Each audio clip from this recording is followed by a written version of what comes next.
My name is George W. Woodruff. I was born in Paris, Texas, on Oak Street in February the 6th, 1921. Well, of course, we always had a paper, and I read the paper a lot. I knew they were really battling it out, and I didn't know whether we were going to get in it or not. Of course, when December the 7th, that pretty well took care of that. We were going to get in it. It was to go in the southwestern state in Oklahoma, and we played football on Thanksgiving Day, and boy, I was so sick I like to died.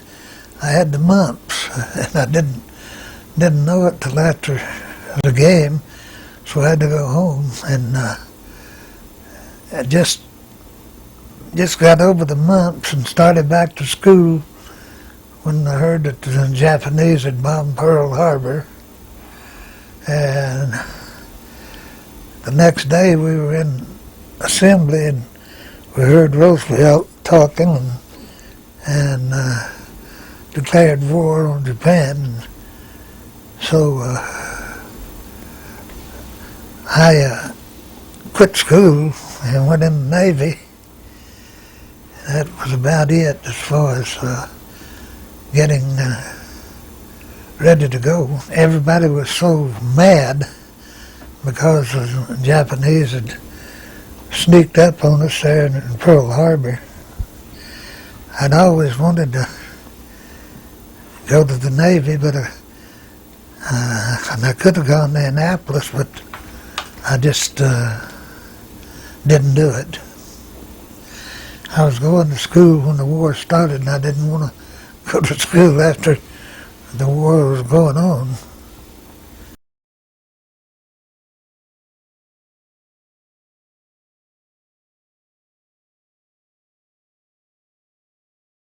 When I enlisted, they sent me to San Diego and went through boot camp there.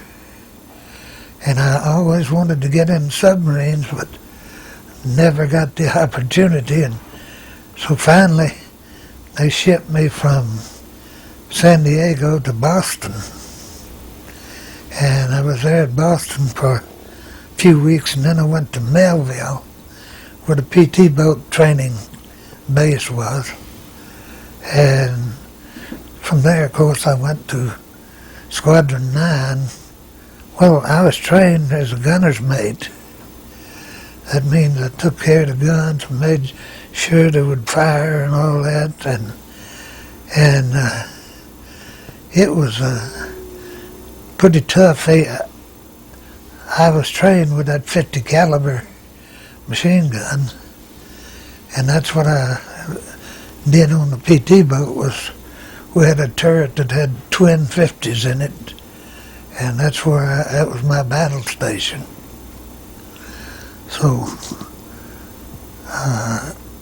all of us that went through that gunner's mate school, all of us went to the same place, to the PT boats. I was really nervous about being on a PT boat. Had iron men and wooden ships, and they called us. And it was quite an experience. I Lord, what's going to happen to me now? It was really a surprise, but I got to where I liked the things. They were rough riding. I was on an 80-foot Elko, and we had all sorts of arms. We had 20 millimeters and 37 millimeters and 50 calibers, and my job was to take care of all those and make sure they were ready to fire and all that. That PT boat was to go out and torpedo anything that they could find. And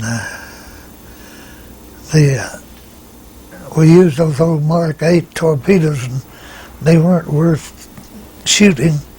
A lot of times they wouldn't go off, and when they hit something, and the night Kennedy got sunk, we led that attack, and we fired all 4 torpedoes, but really there wasn't any explosions anywhere until Kennedy got hit.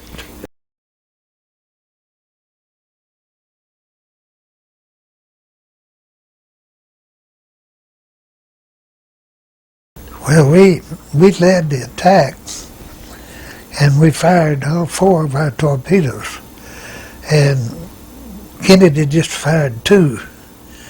So Commander Branningham told him to go back and fire the other 2, and that's when he got hit. He generally just patrolled with 1 engine ahead or 2 engines ahead. He didn't try to go fast, and he was 1 engine ahead when that destroyer came around that little island and wham, got him. We didn't know whether there were any survivors or not. They were, it was such a mix-up, you know, in battle you don't really know what's going on everywhere. But he managed to get his crew to that Plum Pudding Island. When we had a radar on 159, had the first radar on a PT boat, and we picked them up, and by the time we picked them up, their first salvo straddled us. Boy, I mean, tell you, that was close. I think there were 8 of us that night, and we fired all 4 torpedoes, and Kennedy just fired 2. And Commander Branningham told him to go back and fire the other 2, and that's when he got cut in 2. We couldn't see anything, and we went up through there, but we had to get out before daylight because the bombers would come in and they'd bomb anything that was moving, you know. So we just looked a little bit and took off because it was starting to get daylight. Well, everybody knew he was the ambassador's son, and that he had written a book, that Profiles in Courage, and he was a real nice person as far as we were concerned. He was real friendly, and he talked to us a lot about what was going to happen and so on. I liked him very much. When his boat wouldn't run, he always rode ours, because we never missed a patrol. In fact, we went on 52 straight nights. We went out and fired and all of that.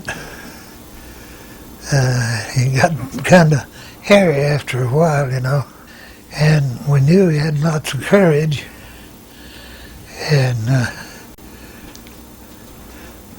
when he would ride our boat, well, we just had a great time.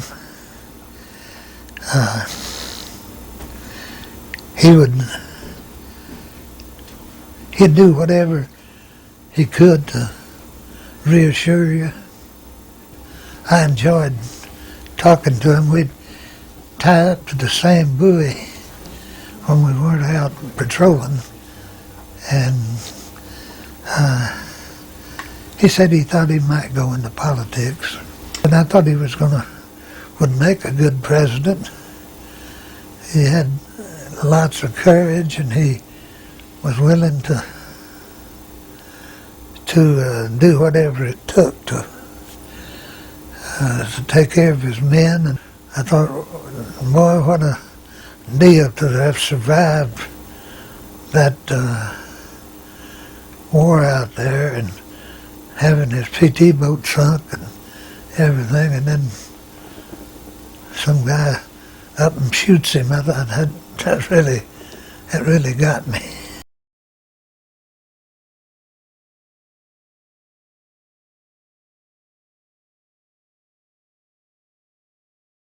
Well, we didn't get much time off on the 159 boat.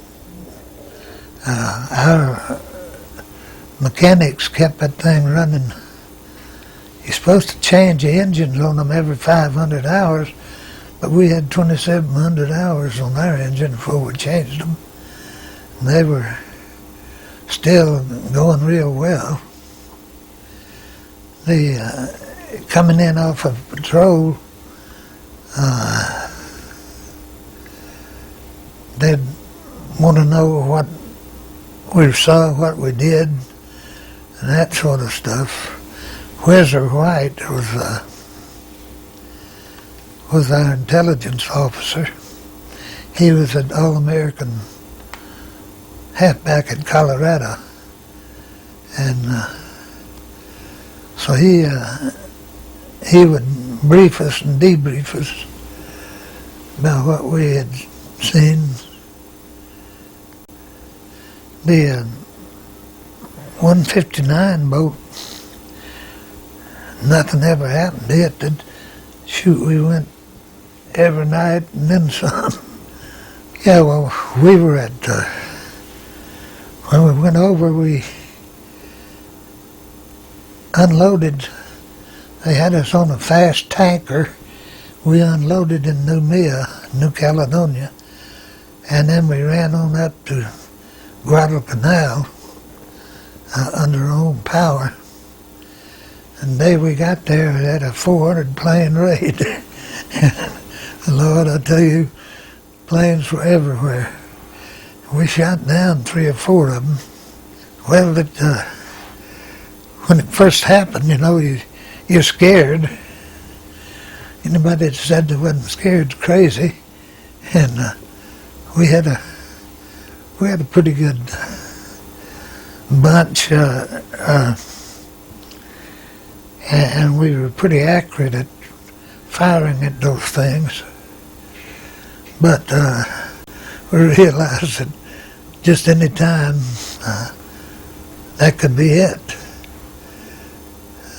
That's when it finally sunk in that those guys are trying to kill us. We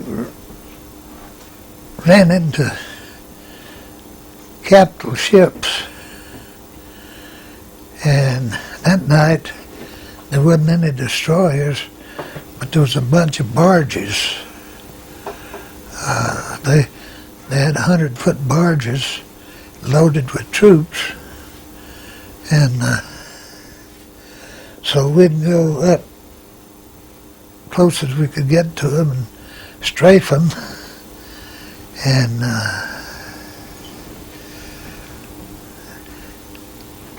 one night,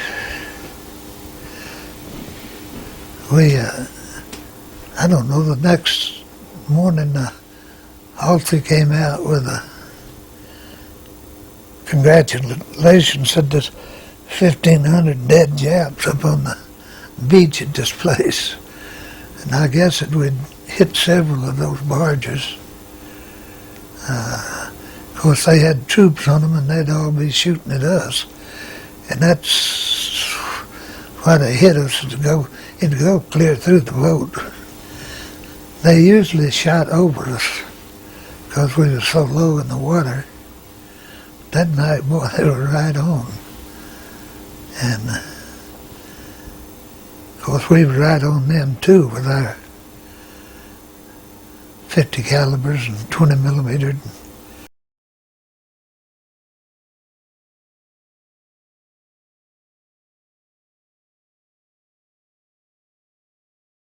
Yeah, we slept on the boats, and In the daytime, we'd pull up under the trees as far as we could.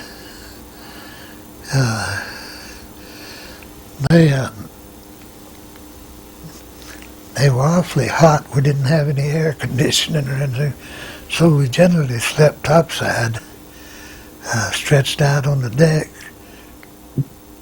I could go to sleep on the concrete floor. You get so tired, you know. They were really,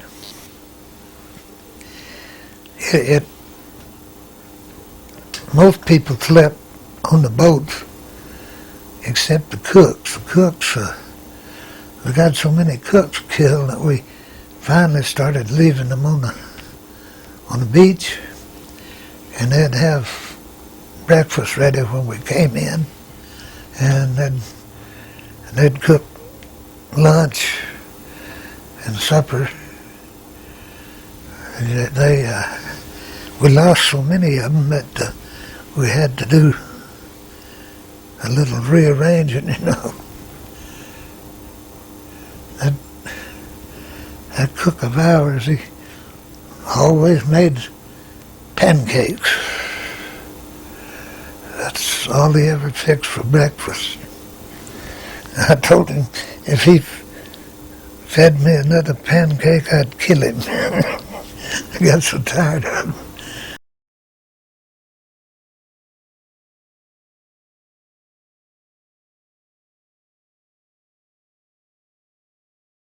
Well, I was on an 80-foot Elko, electric boat company from Beall, New Jersey, and we had, to start with, we had a 20 millimeter on the stern and a turret of 50 calibers, twin 50 calibers, and then one turret had a 20 millimeter on it, and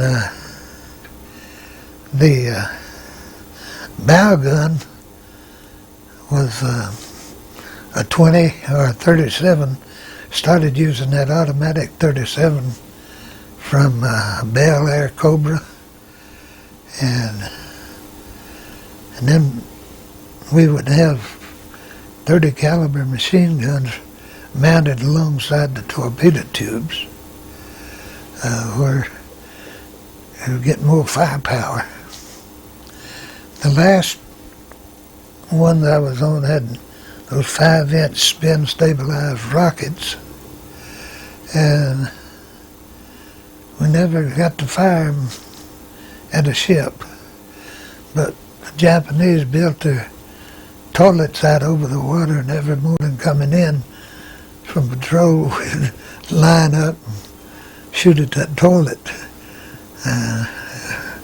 just to aggravate them. I don't know that we really accomplished anything, but I know they would go running when we came. They could see us coming.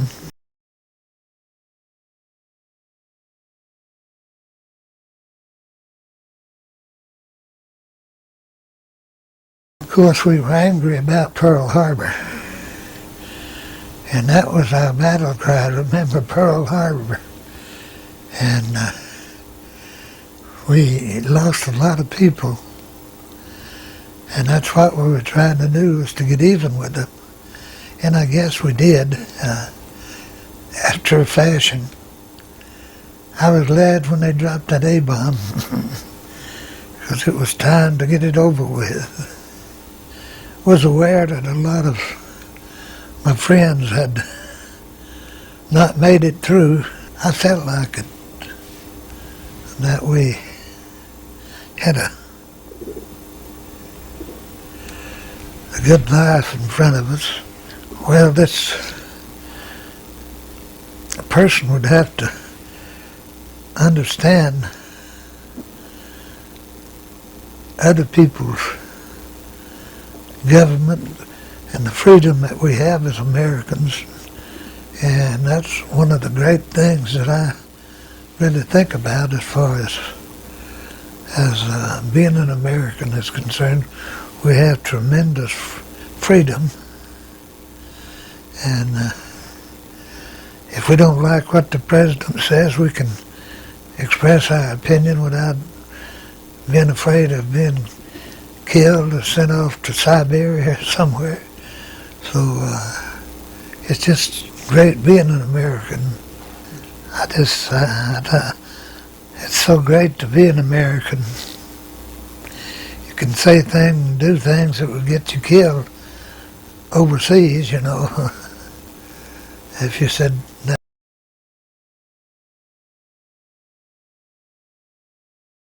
About the time I was 8 years old, Dad wanted to move to Oklahoma, western Oklahoma, and out there around Cardale. He thought make lots of money out there raising cotton. We got out there and stayed 5 years. First year we didn't even take our sacks to the field to pick cotton, and the next year we didn't make anything. And I can't remember making too much anything out there that 5 years, but we come back to Arkansas. We went out there in 33 and come back, and let's see, 5 years from that would be about 38, I guess, when we come back. And I finished my grade school up there, and then I went to high school at Deshay.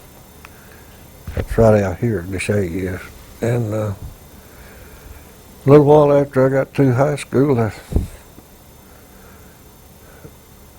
got inducted into the service. They called me. And I went to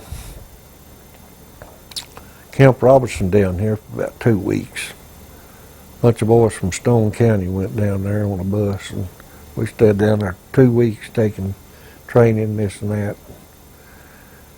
And then after that, came back home in a little while, and they sent me to camp at Oregon for my basic training. That's about 2,800 miles from here. And went out there on a train. And I forgot how it took about 4 days to get there on a train. And I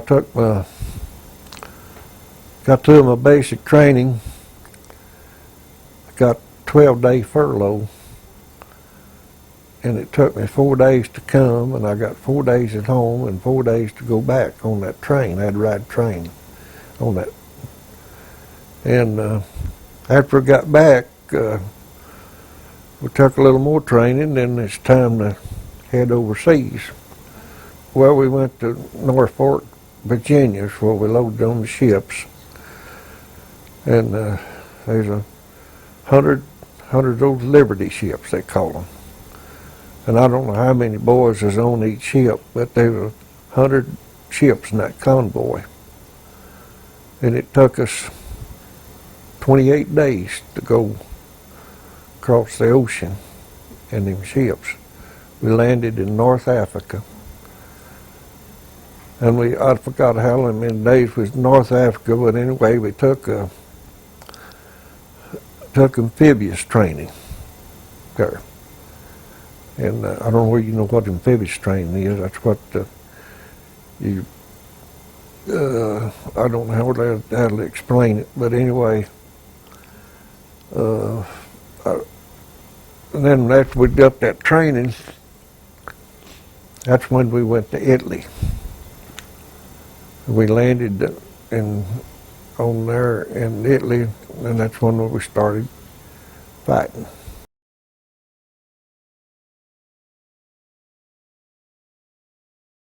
When we got off on land over in Italy, we started up the. See, we took the 36th and the 45th and the 3rd Division. They pulled them out, and we took their place, and they took them on the invasion in France. That was I guess they didn't think was good enough to send there, and we took 3 divisions places. And they already had the Germans on the run. And of course they'd leave when we first got out off on the land there, they'd leave a dead German just along the road. I don't know where they killed them there, they placed them there to kind of get us used to it or not. But that's the way we hit there. And we went on up.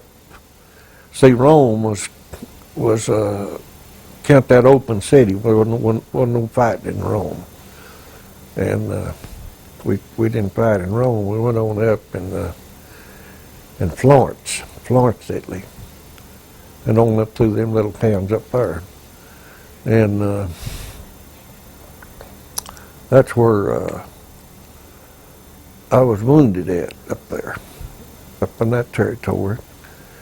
And we was going up through this wheat field, and the Germans went those 88s in on us. They'd be one 88, you know what an 88 is, don't you? Be one land over here and one over there. You never know where it was going to land at when you'd hear it coming, whistling. And so we was trained to start digging a foxhole. And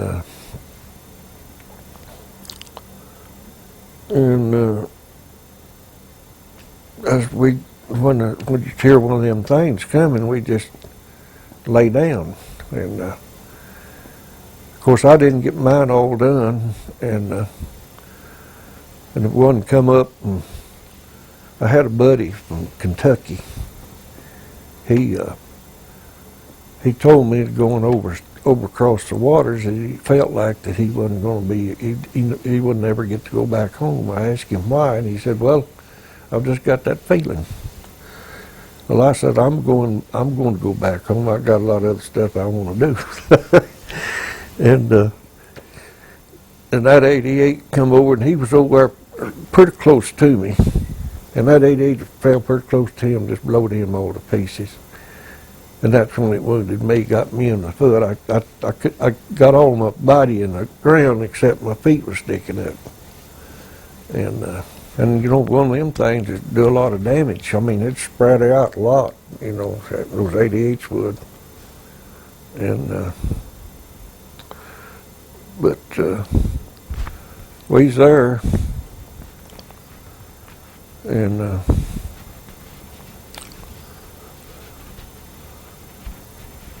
then my first sergeant come and after I got wounded and I couldn't walk, and he threw me on his back and carried me up at the first aid station.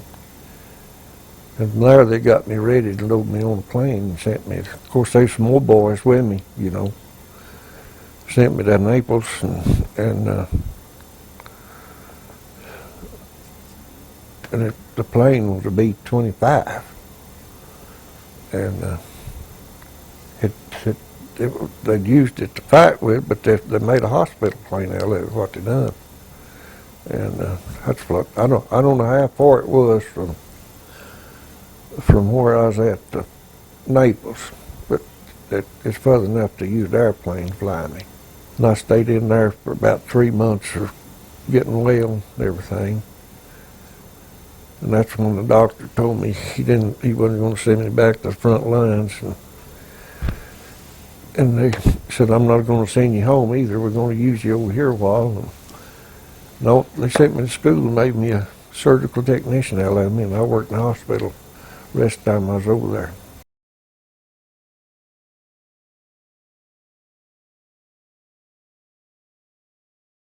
Well, I was in a hospital where the boys was paralyzed, and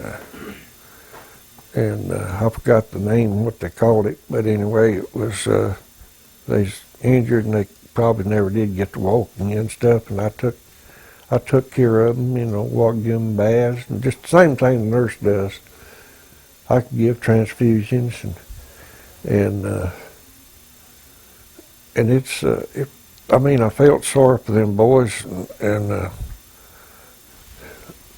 but that was my job. I just done what a nurse done. I forgot how many boys in the ward that I took care of, about 20 or 30, I guess.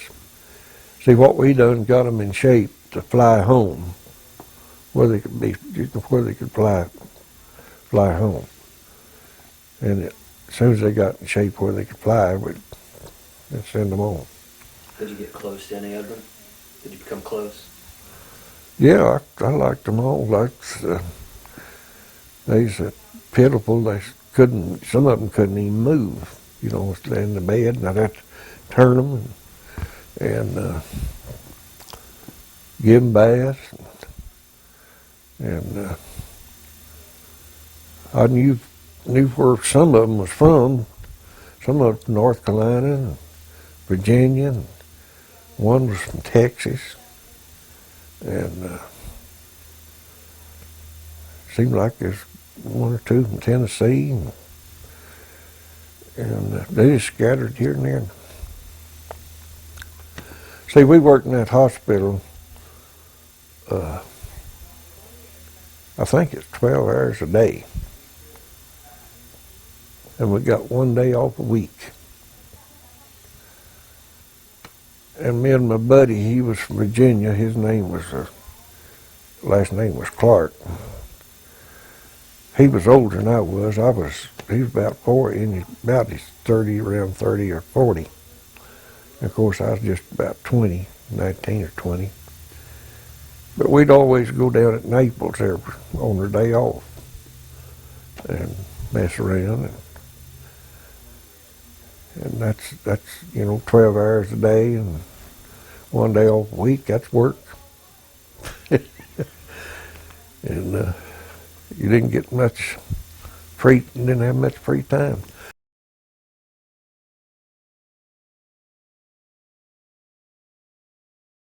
Well, the best day I had like that was one day we dropped an atomic bomb on Japan over there, and the war was over with. That was my best day. When I dropped that bomb, it's all over with.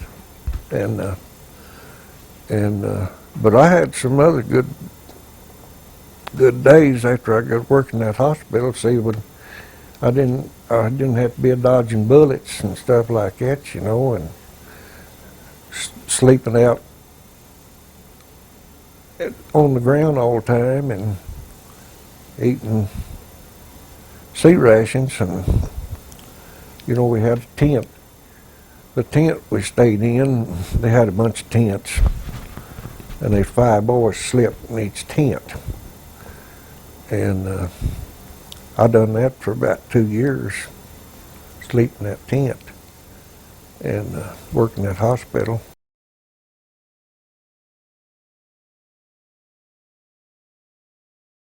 And the worst night I spent is in the foxhole, and they had us pinned down. We stayed there in that foxhole all night, and it was raining, and it was about 30 degrees, and I had to take my helmet and dip the water out of the foxhole. And when it get too much in there, I was wet, soaking wet.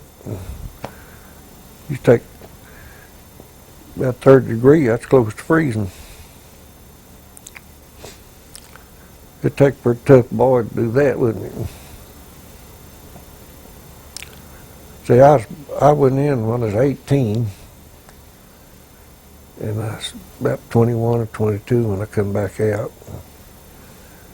But I was on the front lines when I was 19.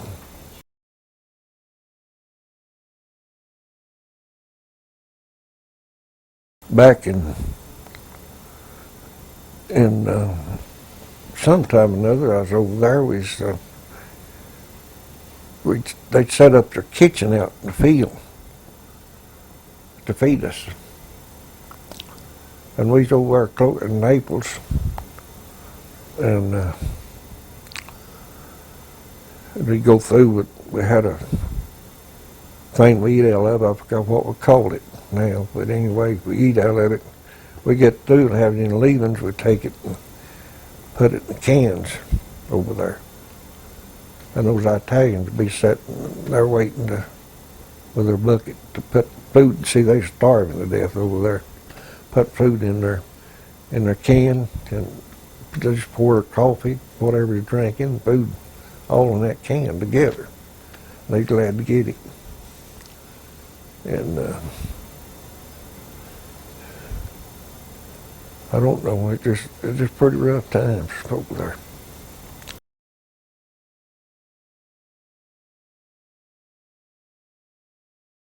Well, I carry it with me every day. That's something I don't forget. I just remember how it happened and all that stuff, and I just wouldn't want to go through it again, you know. I hope I never have to, but it's rough. Dodging them bullets and grenades and those 88s, and then the airplanes comes over sometime, drop bombs around you, you know, and it's just you never know where you're going to be here 1 minute. You might be here 1 minute and gone the next, you know. I've seen a lot of poor old boys lost their lives and right there close to me. And I don't know war. I mean, war is something else. It's just, because I know what them boys are going through over there in Iraq right now. And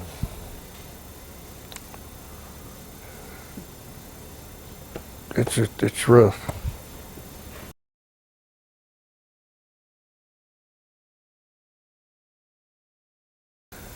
We just, they had the Germans on the run. They was backing up all the time, but they'd stop and throw them 88s in on us and stop and try to slow us up, you know. But we'd be going up this road and they'd be place some German boy in a house over there on the side of the road to shoot at us to slow us up, you know, slow us up. And that we got this, for instance, one time we got this boy out of the house, and he was a blonde-headed young boy, and I felt sorry for him.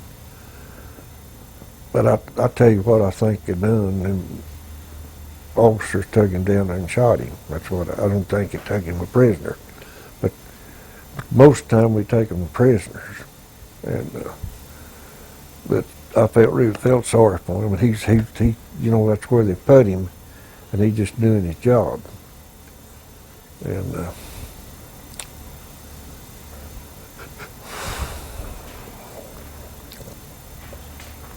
but they do something to slow us up, see.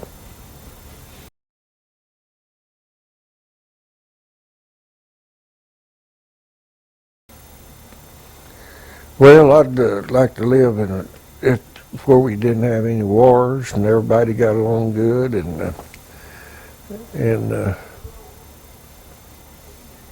just like this war we're having now, we didn't have to go over there and do what he done. It's a good thing to get rid of that guy over there, but we didn't. They ought to have figured out some other way to done it.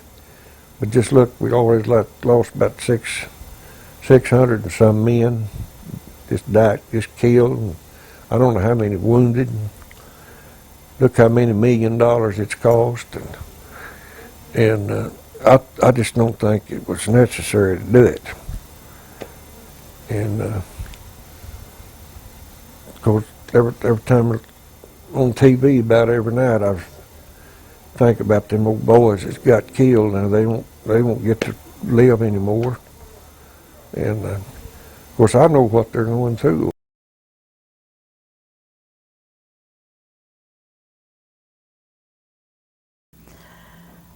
And I drove from Little Rock to Norfolk, Virginia, to the receiving station, it was called, at Norfolk, to await assignment. Now, I didn't get any basic training. I enlisted as a second-class petty officer, which meant nothing to me. I didn't know what that meant at the time. But if you're a second-class petty officer, then the people to whom you are sent to duty assume you know something about it.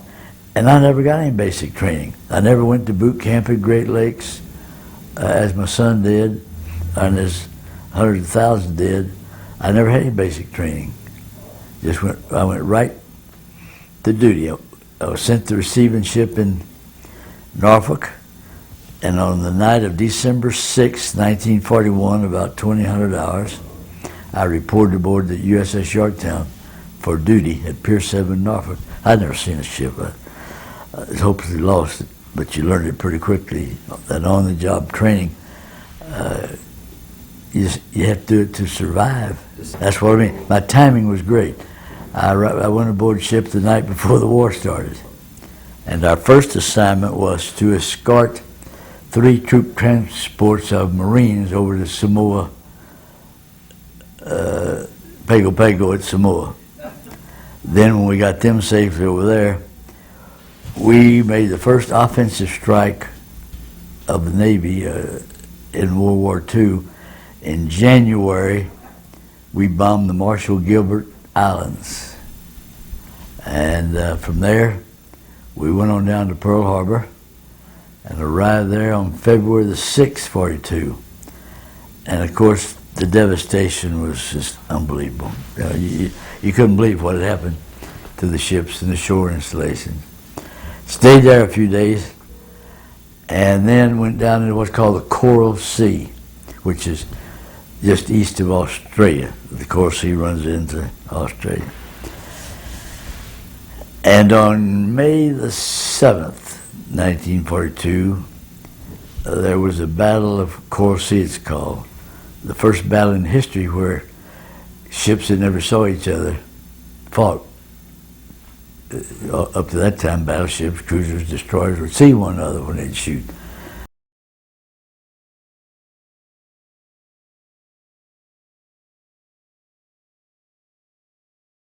So roughly there'd be 2,500 men on that ship. It's a big vessel, not by the comparison to the aircraft carriers nowadays on which my son has served. But we had a flight deck of about close to 900 feet long and probably close to 100, 105 feet wide. It was an amazement to me to view the big thing from the pier there, going up the ladder, going on board. I had never visualized such a thing. I'd never seen one. I guess I may have known we had one. I don't know.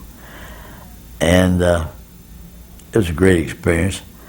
And yes, you feel secure. The Navy knows what it's doing. And you don't have any worry about security on board a ship. You only worry when Japanese planes start bombing you.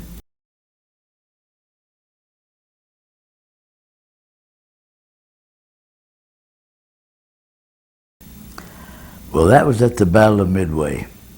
The battle started on June the 4th, 1942. We had received a bomb hit at Coral Sea, which had done substantial damage, and the ship needed to go to dry dock.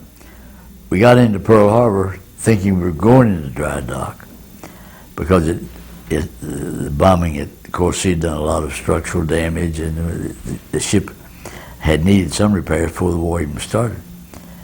And Admiral Nimitz came aboard ship and told us at Pearl Harbor that you were going to a little skirmish, these were his words, a little skirmish at Midway, then you're going to Bremerton, Washington, which is the home port of Yorktown, for at least 30 days leave. We appreciate what you've been through so far. Well, we got into dry dock for 2 days. And so we joined the USS Enterprise, CV-6, and the USS Hornet, CV-8, rendezvoused with them at Midway. The United States intelligence was good. Commander Joe Rochford headed that department at Pearl Harbor, and he had pretty well broken the Japanese code. And he felt strongly that the signals he received indicated to him that the Japanese were going to attack Midway. Washington, Chief of Naval Operations, King, and President Roosevelt, they really thought that they were going to come at Pearl Harbor again. And it took a lot of persuasion on the part of Nimitz to tell him, no, we're going to Midway. And he just almost he came within an inch of just defying orders.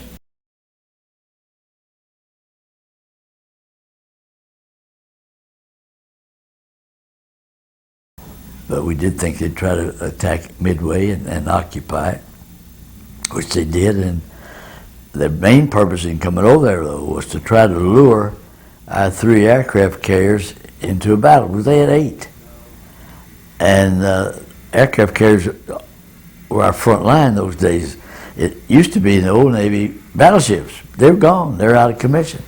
On, let's see, the morning of June the 4th, we launched our aircraft to go out and look for the Jap carriers and got ready to repulse them when they found us. And our bombing pilots sank 4 Japanese carriers that day. 3 of them were sunk within a period of 5 minutes. They found those 3 together and got them.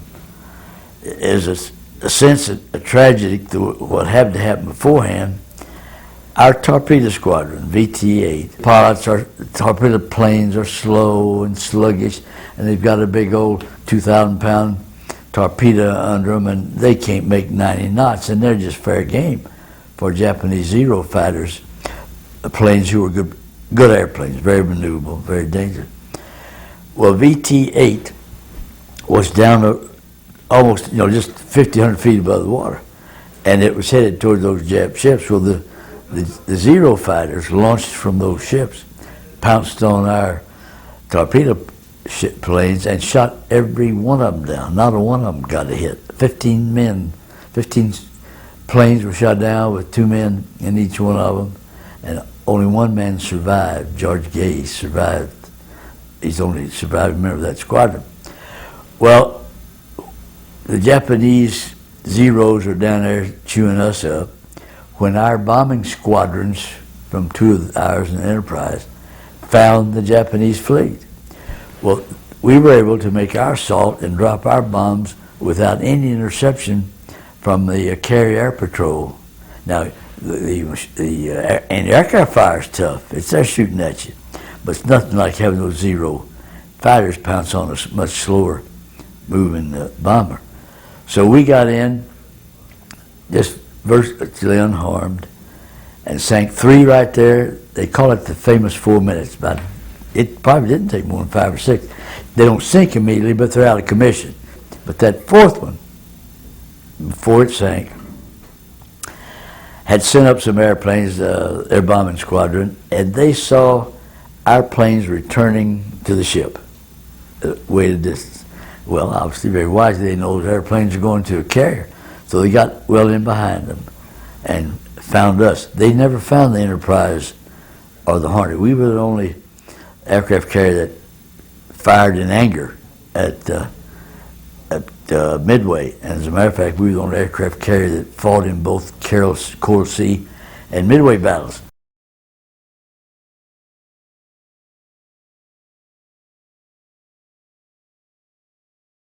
But we had some rough radar that picked up these planes 30, 40 miles away and knew they were coming. So we get in what's called general quarters. You get at your battle stations with your hard hats on, man your guns, and get ready for them.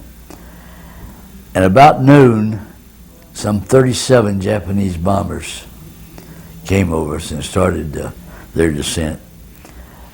And several of them got shot down by our fighter planes. It's called CAP, Carrier Air Patrol. They get near all of them, but they got some of them. And then several of the ones that were left came in at us, and then our anti-aircraft fire shot down several of them. I was shooting a 50 caliber machine gun at a place called Sky Control, and we had 250 caliber machine guns up there. We were the highest people on the ship, probably 126 feet above the waterline, and we're shooting there, and I see the bombs dropping. Time we really can shoot down a plane, they thought he dropped the bombs. Unless one of the bigger guns has gotten it at a farther range, it's going to get on in there, and then we shoot them down. So that probably, well, I know we got 3 hits. I don't know because I was too busy to turn around and watch, but I doubt if more than 1 or 2 or 3 of their 37 bombers got away. But they hit us 3 times. Once in the flight deck at that island structure you'll see there on the starboard side, near after the back part of it, and that was a personnel bomb, a demolition bomb. There are 2 kinds. One, bombs that explode and throw out all that shrapnel right there. Others that are called delayed action bombs that go down several decks and do damage to the interior of the ship, try to tear it up. Well, that first bomb hit back there and exploded immediately and wiped out our 1.1 after gun mount. Killed every one of them. I was in the gunnery department. Those were all friends of mine that were killed there. And then another bomb dropped about middle of the flight deck, about halfway between the island structure and the bow. They went down and tore up things and started fires, but didn't really do any damage. The one that really hurt was the bomb that came down and hit right beside that island structure at an angle and went on in. It was an armor-piercing bomb, unfortunately, and went down into the boiler room where it exploded. Well, that's the most vulnerable place you could get hit, with the possible exception of your magazine and having everything, all kind of your ordnance blown up, which might cause enough damage to sink a ship. Well, we were dead in the water. An hour or so later, maybe 2, that ship that has not yet been sunk, the Hiryu, H-I-R-Y-U, was not sunk. Its torpedo plane, it had been the one that launched those bombers against us. Now the second strike, a couple hours later, with nothing but torpedo planes. There were no fighters, no bombers in the air that I could see. And those torpedoes came in from our port quarter, and 2 of them hit us. And that's a huge ship. And those torpedoes are so powerful, so much more powerful than I could ever have imagined. The ship would shake like a terrier with a mouse in his mouth, just shaking it. They couldn't believe the power they had. Well, they tore up all our electricity, all our power, and left huge gaping holes in the side of the ship. And it started to sink, and it listed about 31 degrees over to the left of the port side, because all the water is coming in on that side. And the admiral thought the ship was going right on over. He thought we were going to submerge right there. So he ordered abandoned ship. And we abandoned ship, and the ship did not sink. Now there was, it had no power, no nothing. You couldn't do anything with it.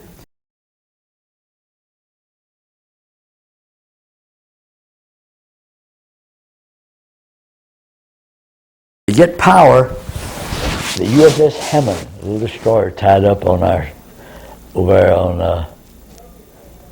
beside our ship, to give it power to operate tools to get in there and do that lightning ship, it was called.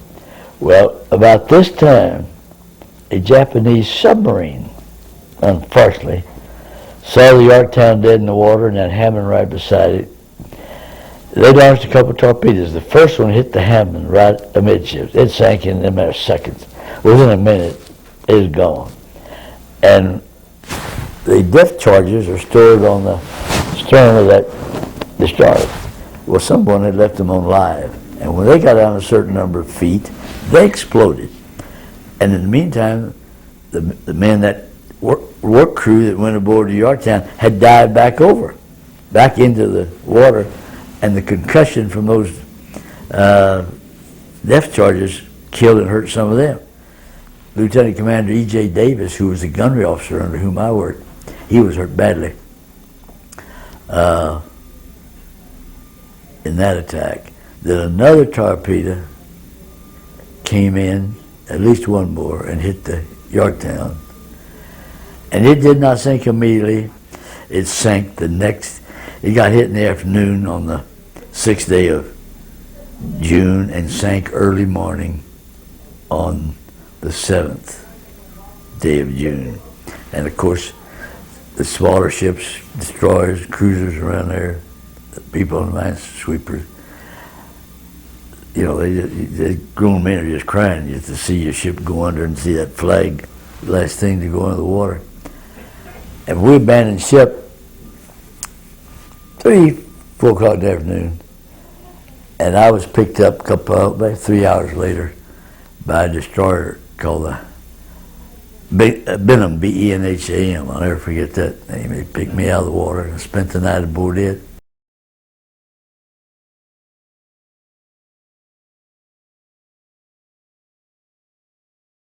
Yeah, you have a K-Pock life, not an inflatable, but a K-Pock life vest. You know, just comes over like this.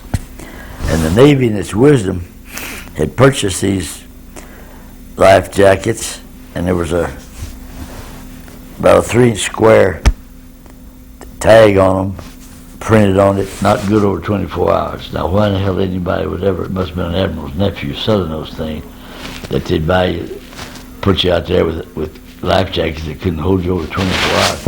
And it was getting kind of dusky when they picked us up, and the seas were swelling a little bit. I wasn't excited about spending the night out there that way. But they picked us up, and you swim and tread water. You know, you swim when you get tired and you tread water. Now, quite a few men were killed from the torpedo hit, and tragically some men are trapped below decks. It's called watertight compartment. You can seal off a compartment, and water can't get into it. But water can get all around that compartment. Well, that's what's happened here. We took on so much water that some men were strapped in there. They were locked in there, not locked, but they were caught in the compartment, and they knew they couldn't. They're gone. They know there's nowhere in the world they're going to get out. They can't. You can't get to them. You can't get out. But sure, how brave some of those guys were. I remember one of them. We have what's called power phones. Phones where you communicate with one another during battle. And one of the bunch down there, the black gang men that work in the engine room, were caught.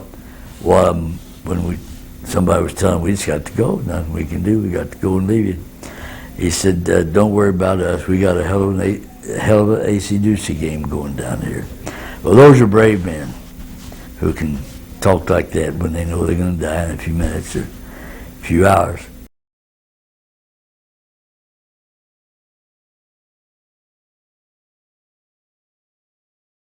There were some things that, I tell you, disturbed me at Coral Sea. At a respite in the fighting, they let you go down below decks to the after dining room, after mess hall, it's not a dining room, to get something to eat. And again, the Navy, in its wisdom, had about 55 dead bodies stretched out there in the after mess hall, all with white sheets over them, with the blood coming out of their eyes, nose, mouth, ears, smelling. Many of them had burned to death in addition to having their heads blown off or killed that way. And you had to walk over them to get to the chow line. And all they were having that day were crackers and cold salmon. And I got up there and ate some of that salmon and tried to. And for 5 years, I couldn't eat salmon. I'd pick a piece of salmon, hand, fart. I'd smell that terrible stench of those burned bodies and see the horror of all those deaths. And that was at Coral Sea. That midway, there was a respite once where I was able to go below, not go down below decks, went to flight deck and looked around. I wanted to see what damage was done from that personnel, that demolition bomb, what friends of any of mine had killed, and saw every one of them was killed. And the power of bombs and things, is you can't describe it. It's so horrible. There was a blonde-headed kid named Karki who was a machine gunner friend of mine. And he was sitting in one of the seats of those 1.1 guns. And I went back in and saw him. His torso was sitting in the seat. I mean his legs, torso's gone, just as smooth as if a surgeon had cut it in half. So, you know, people just, their bodies are torn up, they're burned up. There's nothing nice about war. It's just terrible. But you know, anything can happen out there. There's just nothing good about watching men get blown to pieces, especially your shipmates. And I think one thing, I don't know if this is true or not, but it's kind of always felt thinking back on it, that one thing that makes a man fight as valiantly and as tough and as best he can without any outward sign of fear is a desire, the obligation to help his shipmate. I think that's his. I think you're thinking about him more than maybe you are the flag, the country, or something like that. I think it's to help your shipmates survive. You know, if one man screws up, he can mess up the whole thing.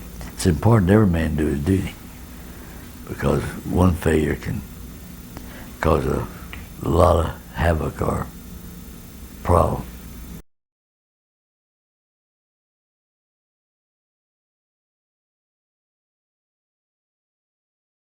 When I heard about the nuclear bombs being dropped, I was delighted. It was great. We were far along in the war at that time that we owned the South Pacific. We were going into Japan. We were ready to invade out and we were already bombing them. And estimates were anywhere from 700,000 to 1 million men we would lose if we had to invade Japanese, because they'd have fought you to the death if we had to go in there. Well, those men were saved. And no telling how many hundreds of thousands of civilian lives of the Japanese were saved by this not happening. So these folks that argue philosophically or whatever it is that we should never have done it, they're just wrong as far as I'm concerned. I think Harry Truman did the only thing he can do, the best thing he could do, and get that thing over with.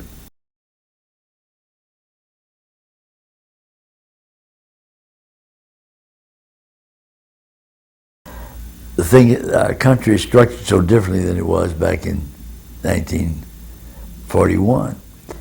I think the flag has lost its significance. I make a talk down there on Memorial Day, and I talk about that. I don't think people respect that flag. They don't realize what price this country's paid to have the freedom that that flag represents. Freedom is not free, Gabe. It's the most costliest thing in the world. Over 1 million of the finest young Americans have given their lives to earn that freedom that other people take for granted.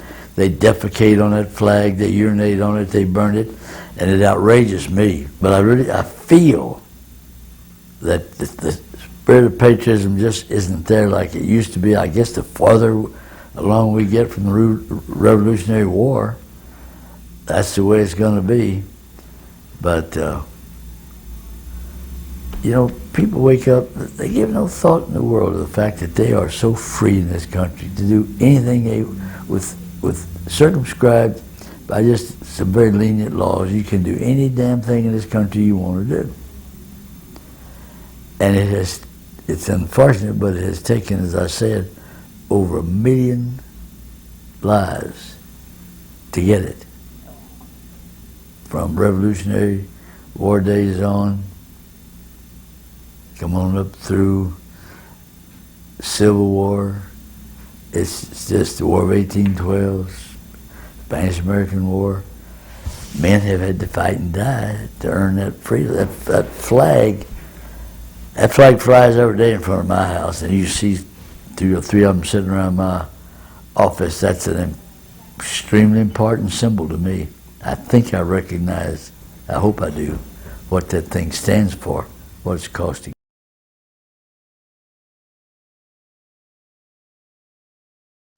My name is Robert Foster, and I was born in Prescott, Arkansas in 1925.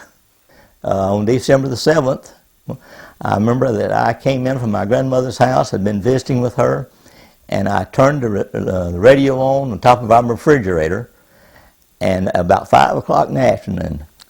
And the first thing I heard was the Japanese had bombed Pearl Harbor.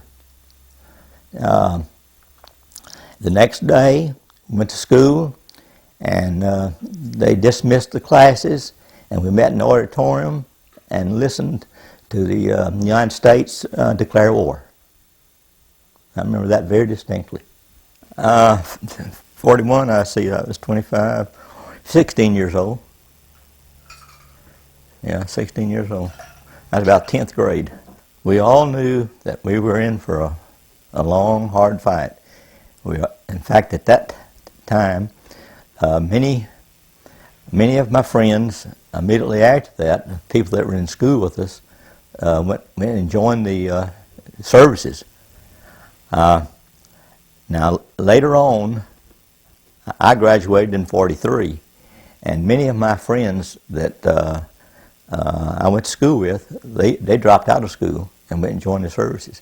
In fact, probably half my class of the boys dropped out. They did not stay on and finish.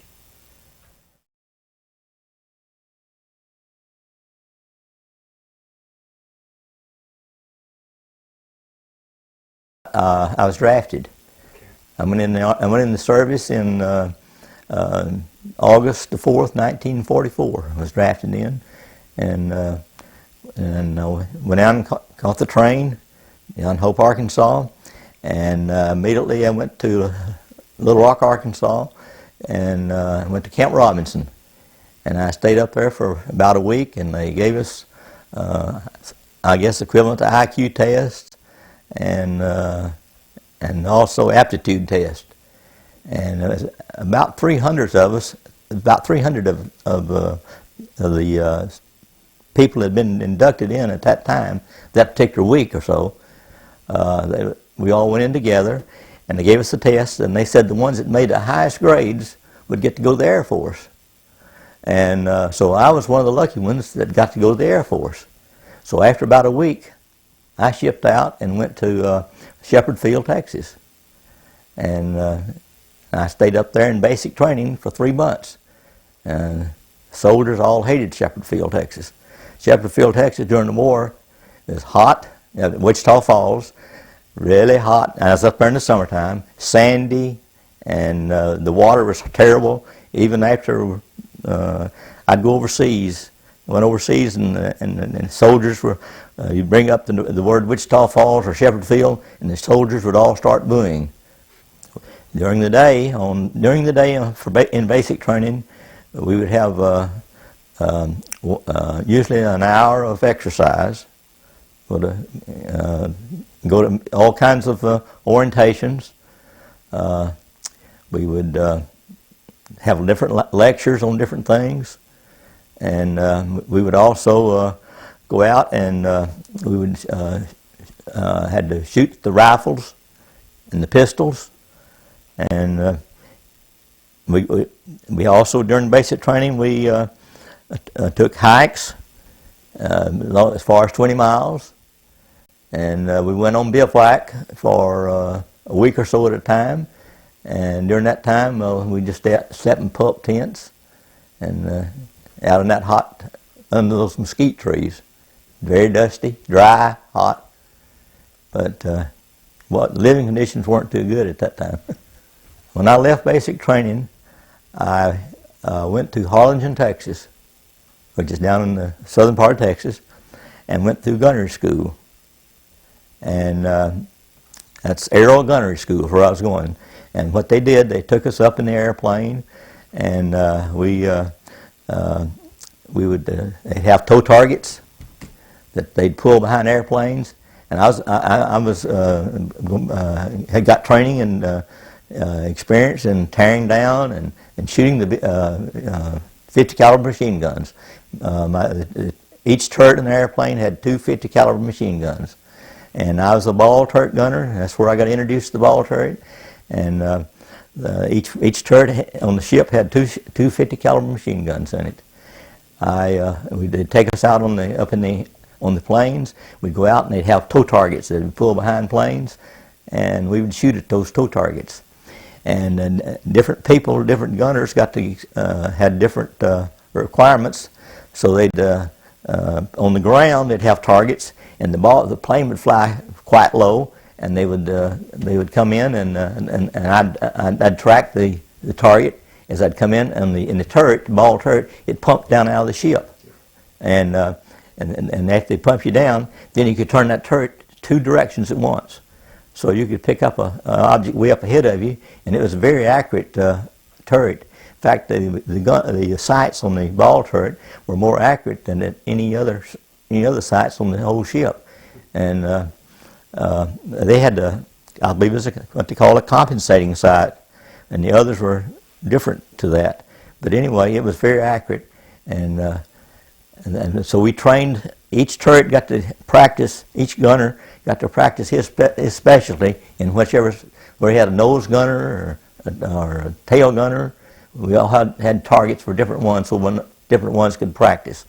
We went to, during the daytime we'd go to gunnery school and have classes where they'd blindfold us, and we'd learn to tear the machine gun down and put it back together blindfolded. That's because a lot of times when you're up in the air, and especially flying at night, and they have a machine gun that jammed or something happened to it, some kind of malfunction, well, you'd be able to hopefully fix it, see.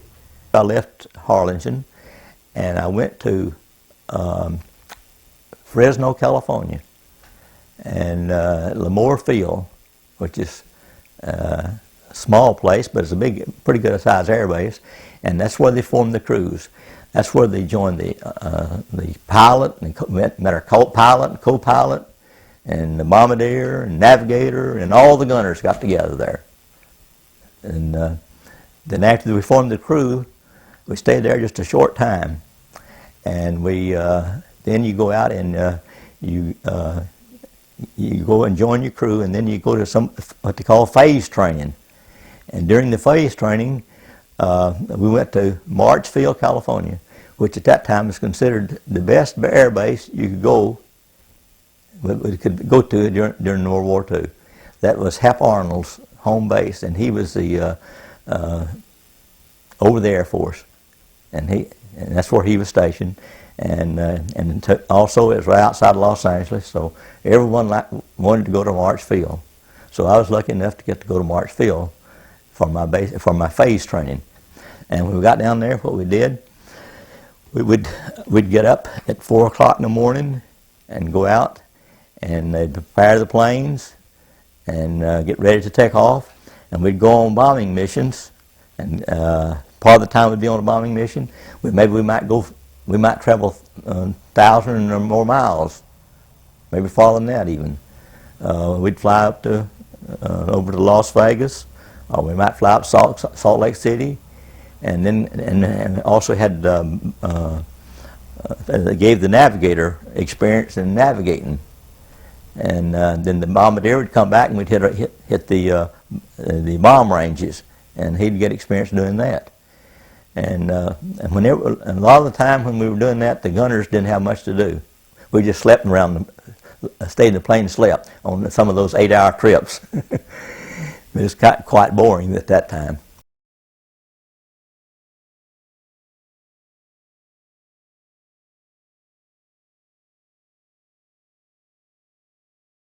The war ended in 1945, and I was in Boise, Idaho at the time, Galvin Field, Boise, Idaho, and the Japanese. It seemed as though at first there when they dropped the bomb on Hiroshima, I believe, first, and for a while we didn't know whether the war was going to end or not, because they were very reluctant about throwing up their hands and quitting. So for 2 or 3 days we didn't know what was happening, and then they dropped one on Nagasaki, another atomic bomb on Nagasaki, and after that then they decided to quit fighting. And so I was stationed in Galvin Field, Idaho at the time, and after that the they broke my crew up. Because the reason is because that my crew was largely made up of people that had been in the war, had already been overseas. Some of them had already been overseas. And it's either, at that time, at the latter part of the war there, the crews were made up of people that had already been overseas, or young boys that had just come in the Army like myself. So mine was, we had 2 or 3 that was younger like myself, but my pilot and co-pilot and several of those had already been overseas. So they broke the crews all up at that time. And a lot of those fellows were soon discharged. They didn't stay in the Army much longer. But the ones of us that had not been in the Army very long, I'd only been in the Army maybe a little over a year. And so they decided that if we hadn't been in the Army very long, they'd send us overseas to replace those soldiers that had been fighting. And my career was very uneventful. I hadn't been doing any fighting or anything, so I was one of those that got to go overseas. And so they shipped me out to Camp Shanks, New York, and for processing to go overseas. Left Camp Shanks, New York in December, and that was December of 44. December of 45, I believe it was. Yeah, 45. And the kind of disappointing, been used to flying, traveling everywhere by air. And got up to Shanks, New York, and they put me on a boat. And this boat, I never will forget the name of the boat. It was the 8th of the 2nd was the name of it. And it was an old French boat. At one time it was a cargo ship in World War I now. Not World War II, but World War I. It was a cargo ship. And they converted it into a troop ship. Because if you recall, during World War II, we were losing a lot of ships and things, being sunk by the submarines, by the German submarines. And they needed every ship they could get a hold of. So what they did, we drew this old World War I ship to go overseas on. It's a large ship and held a lot of soldiers. And that thing was loaded down with soldiers. But immediately after we left New York, we had a storm. I mean, it wasn't a little storm, but I mean, it was a big storm. And the waves were, not only was the ship rocking from bow to stern, but the waves that hit it and knock it sideways from one side to the next. And we weren't even allowed to go up on deck. It was because fear of getting washed overboard, you know. So we had to stay underneath it all that time. And I'll have to say that I was seasick from the time I left New York almost until I arrived in Le Havre, France. That storm seemed like lasted all the way over. And not only was this a slow ship, due to its age and everything, but we lost one of the engines on the way over. Something happened to one of them. And as a result, that slowed us down. And we had living conditions on it were terrible, in my way of thinking, due to the fact that I was seasick all that time. And they had crews that would assign to going around and cleaning up after those soldiers where they'd get so sick and everything, and they were throwing up all the floor. And I can't remember ever eating much all the way across, because I was sick most all the time.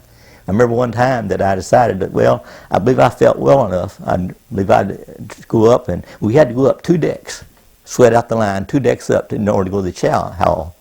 And so I thought, well, I believe I feel well enough today. I believe I'll go up and see if I can't get something to eat. Well, on the way up, I got to feeling so bad. And most of the people were sick, a lot of them were. And we'd just sit down in line. Rather than stand in line, we'd sit down because we felt so bad.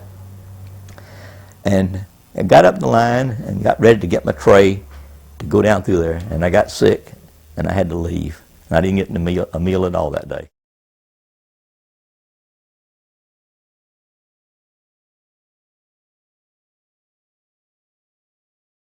The Americans were photographing all over Europe, taking aerial photographs of Europe. Well, I'd been flying, and so they decided to send me to aerial photographer school, which I did. Went to aerial photographer school for 2 or 3 weeks in order to learn how to operate the cameras.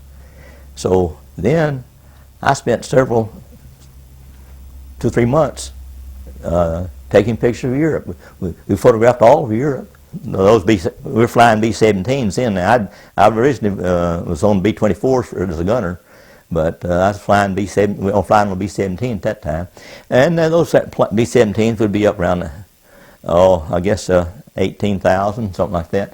Now we had to fly up pretty high because we were right down next to the Alps. Munich and Augsburg, where we were stationed, that's right down in the southern part of Germany, in Bavaria down there, and that's right up in the Alps, the German Alps there. So every morning, the first thing I'd do is go out and look out in my barracks and look and see if there's any cumulus clouds around, because if there's any clouds around, that means we wouldn't fly that day, and I'd have the day off. We had, because we were taking the pictures up high enough, we up 17,000 feet or so. Well, then if there's any clouds down below us, we'd block out the picture, so they didn't want to do that.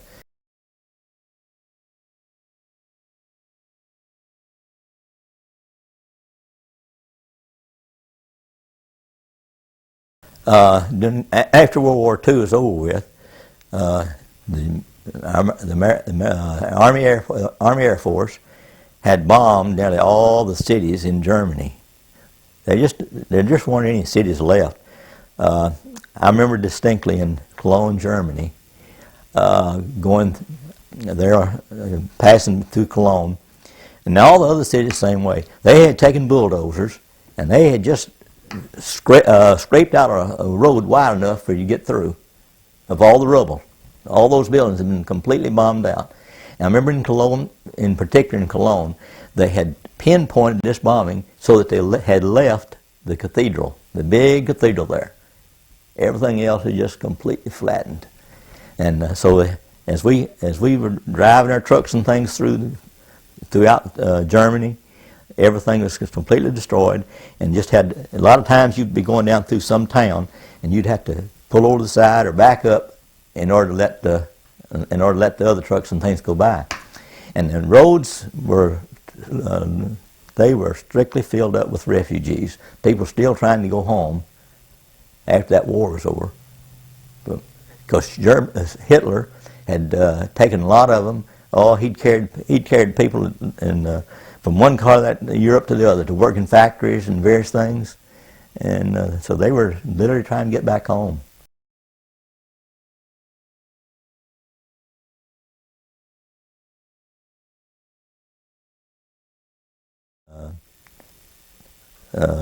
Let's see, where did we land? We landed in New York.